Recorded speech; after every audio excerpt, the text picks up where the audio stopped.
Di balik tragedi kebakaran di kawasan padat penduduk di Kota Palembang di Jalan PSI Lautan, Kelurahan 35 Ilir, Kecamatan Gandus, terselip satu kebesaran Allah Subhanahu wa Ta'ala yang Maha Kuasa.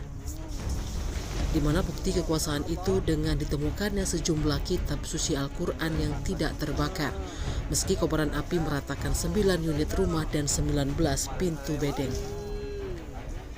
Kitab suci Al-Quran yang hanya terbakar pada bagian sampul dan tidak pada bagian dalam itu ditemukan oleh salah satu korban saat membersihkan puing-puing tempat tinggalnya yang telah rata dengan tanah.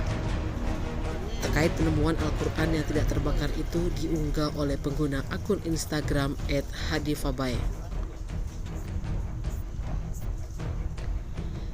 di mana dalam unggahan video berdurasi 1 menit 3 detik pemilik akun @hadifabai memberikan keterangan dirinya menemukan sejumlah kitab Al-Quran yang tidak terbakar pada bagian dalamnya dari sisa-sisa puing kebakaran yang terjadi pada hari Rabu.